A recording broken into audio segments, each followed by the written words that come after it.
Сәлеметсіздер ме, құрметті әріптестер? Сәлеметсіңдер ме, балалар?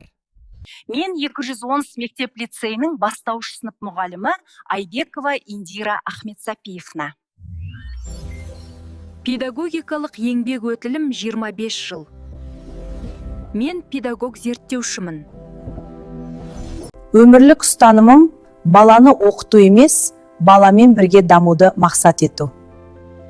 Сондықтан әр сабағымда оқушының қызығушылығын арттырып, заманауи технологиялар мен жасанды интеллект мүмкіндіктерін тиімді қолдануға тырысамын.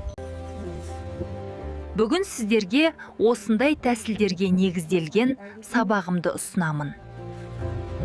Пәні жаратылыстану, 1D сынып. Сабақтың тақырыбы әртүрлі денелердің қозғалысы. Оқу бағдарламасына сәйкес оқу мақсаты түрлі денелердің қалай қозғалатынын анықтау. Сабақтың мақсаты оқушыларға түрлі денелердің қозғалу түрлерін түсіндіру, қозғалысты бақылау және салыстыру арқылы білімдерін дамыту.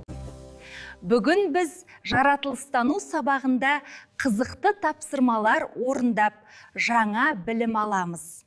Сабаққа белсене қатысайық және бір-бірімізге көмектесейік. Дұрыс жауап берген балаларға мен білім кілтін табыстап отырамын. Сондықтан да сұрақтарға жауап беріп, бүгінгі сабақта белсенді болып қатысып отырайық.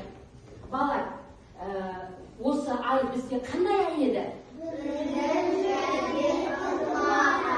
Жақсы, жарайсыңдар. Аптада ең сөз қандай еді?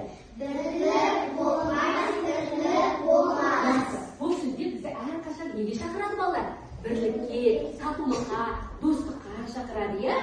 Яғни балалар, тапсырманы орындап және әрқашанда бір-бірімізге не жасауымыз керек? Көмек көрсетуіміз қажет екен.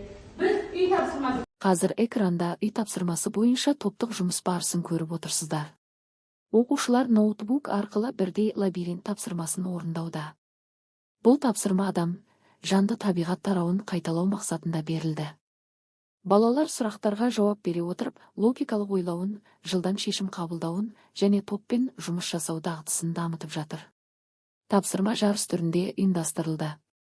Қай топ бірінші болып орындаса, қоңырауды басады. Бұл әдіс оқушылардың сабаққа қызығушылығын арттырып, белсенді қатысуына мүмкіндік береді. Біздің айналамыздағы барлық нәрсе қозғалады. Қозғалыс бір заттың өз орнын өзгертуі. Мысалы, көлік жолмен жүреді, құс аспанда ұшады, балық суда